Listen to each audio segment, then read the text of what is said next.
internal tibia rotation. So this is going to make you go a little bit crazy because it's going to be quite difficult to do. Most people are really going to struggle with it, especially if you're hypermobile.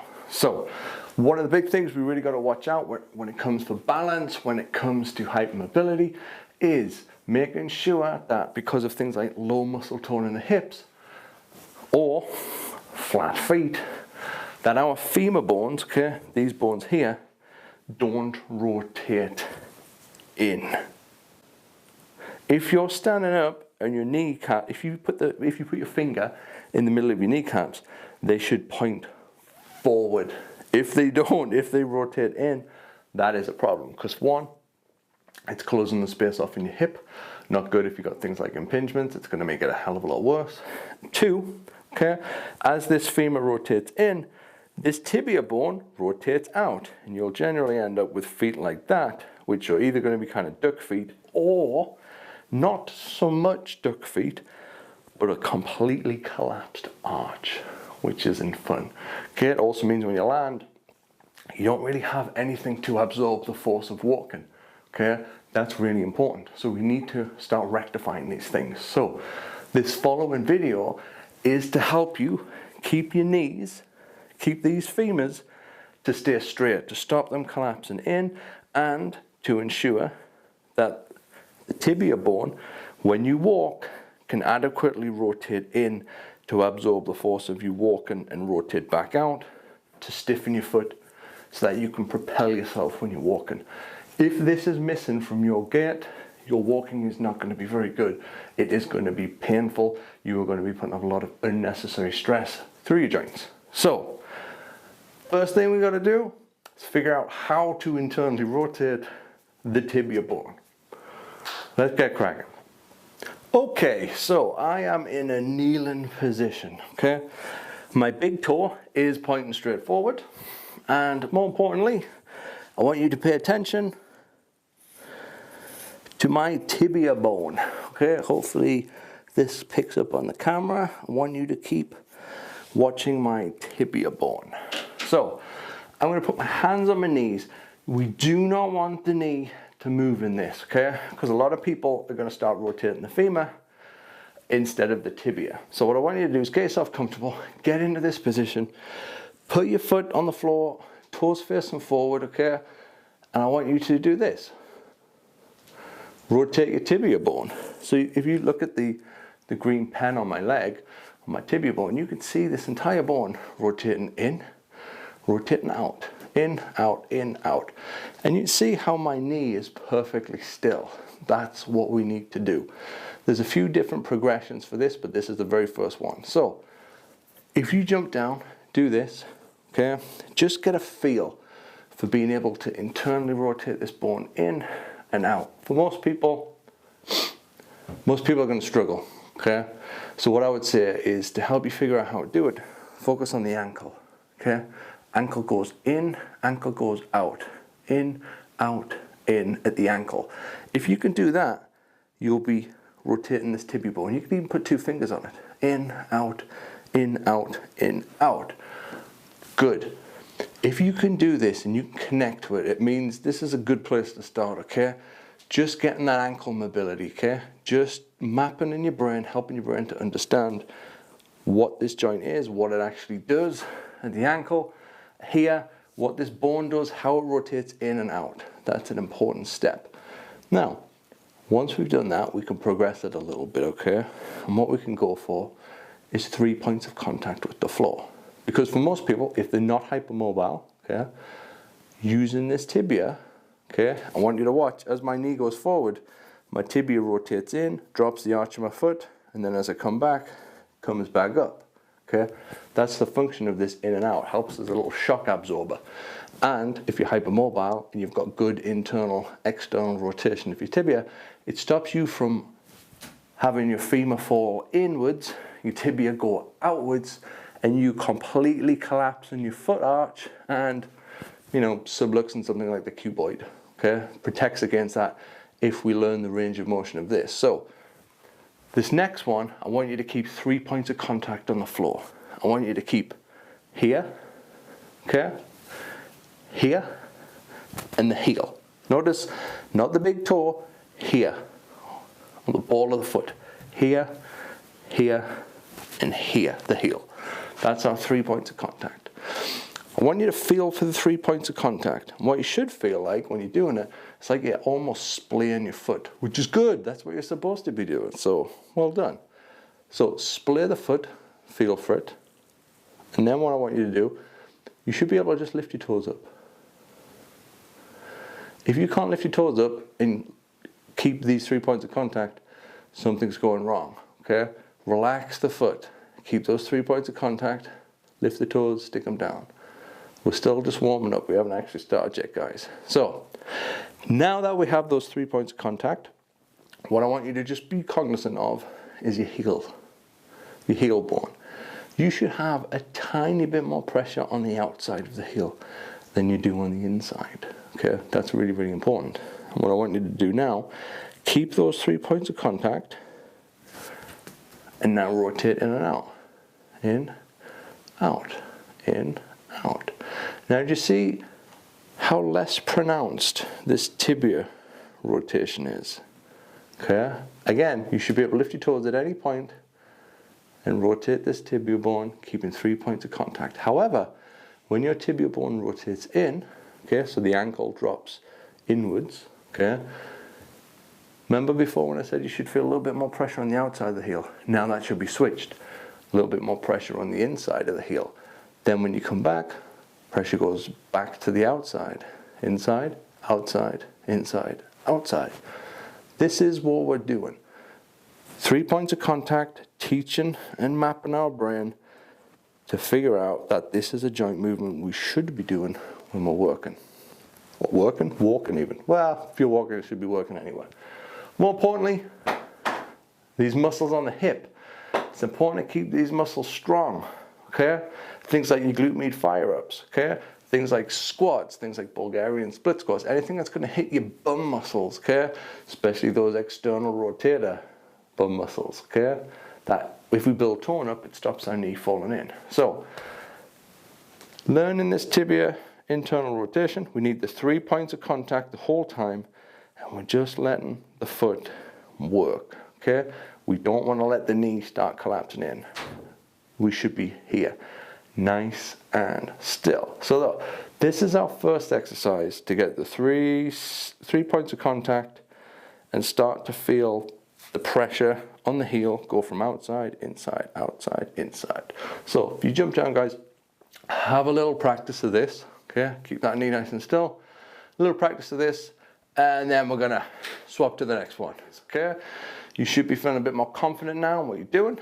This time, we're gonna change it a little bit. So you should be okay keeping 3 points of contact and rotating internally, externally, this tibia bone. Now, what I want us to do, I'm going to show you guys from the side, okay, is we want the knee to go forward, but at the same time it goes forward, keep our 3 points of contact and rotate our tibia inwards, so ankle inwards, 3 points of contact.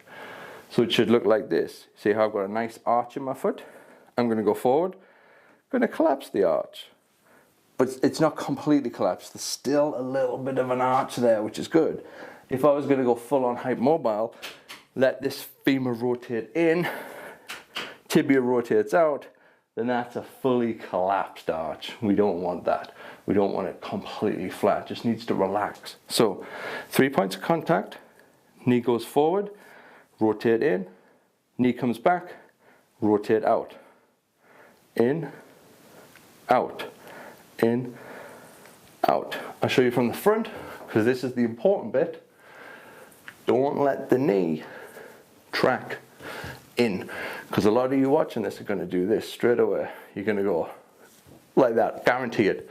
Got to fight that. Stick your hand on your knee, 3 points of contact, forward, in, forward, out, in, out. I want you guys to look at my ankle. Now look at my tib.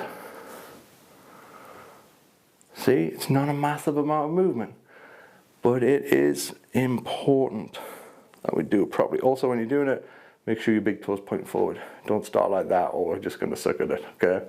Foot like this, in, out, out, in, out.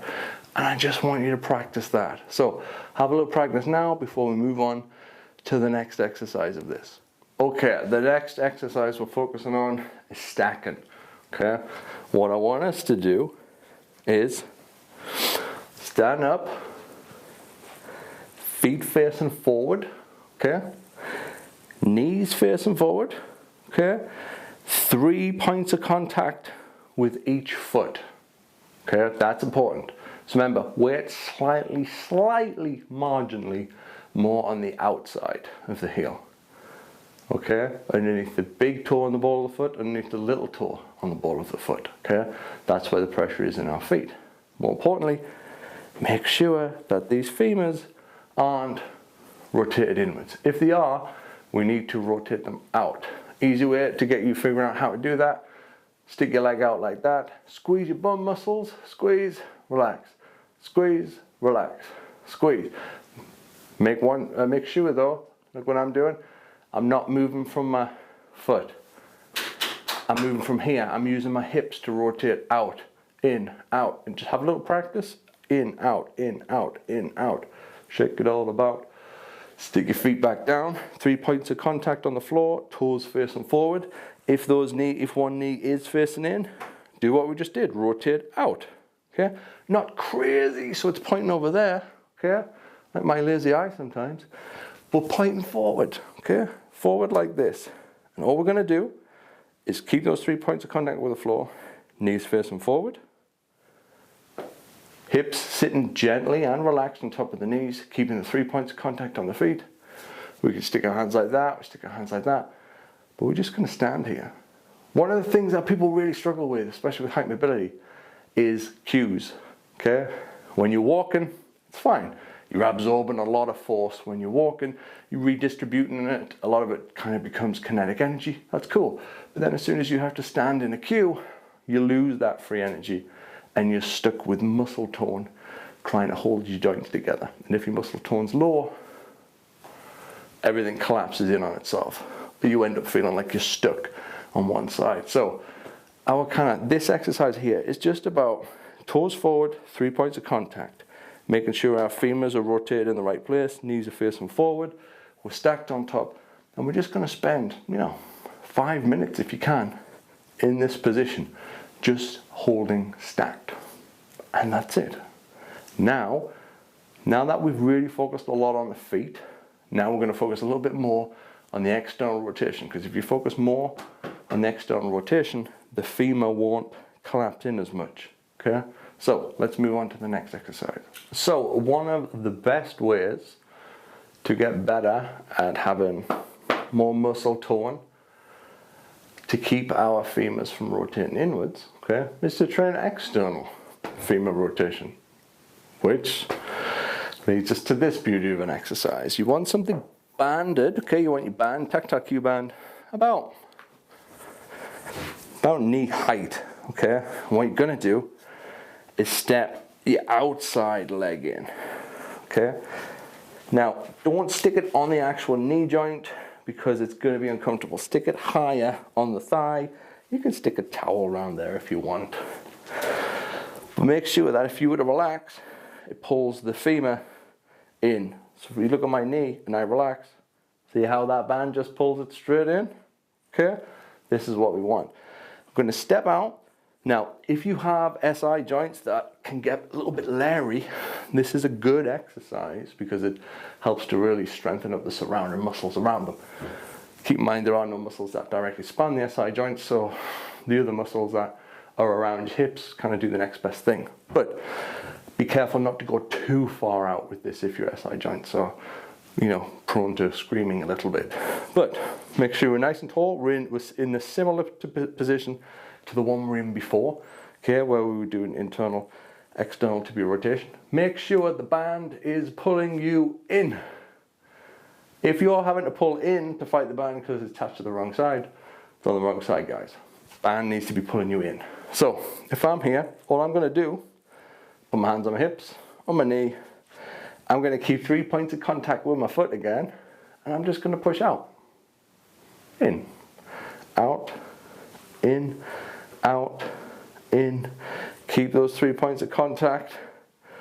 If you're doing it well, you shouldn't be able to move too much. Keep those 3 points of contact, and very quickly you're going to feel burn on the outside. Remember, muscle tone, it's not like muscle strength. Muscle tone is how much force you can exert. Muscle strength is how much force you can exert in one go. Muscle tone is how much activity is in a muscle at rest, which is what we're bothered about. If you're stood in a queue, not really, doing squats or anything, just stood there, you want enough power in your external rotators to be able to stop your knees from collapsing inwards. So when we want to increase muscle tone, we got to go high reps, guys. We got to burn. We got to feel the hydrogen ions. Okay, we want to really burn them out. So I would say high 30, 40, 50 reps each side. I can start to feel that, definitely. It's quite uncomfortable, so I'm just going to keep going. But this is what we're doing. Now, you can progress this exercise, okay? Remember before when we were doing our internal rotation as we went forward, coming externally as we went back. Well, now we're doing the same thing, okay? Only difference is we're really, really having to resist the knee getting pulled in, okay? So this is a nice little addition if you want to bang that in as well. But this camera's gone crazy with the autofocus feature. I hope you guys could actually see what I was doing. But that's it. This is a nice little routine to work on your internal tibial rotation and the muscle tone on the outside of your hips to ensure that your knees stop collapsing inwards. Okay? So, that is it from me, guys. Take it easy.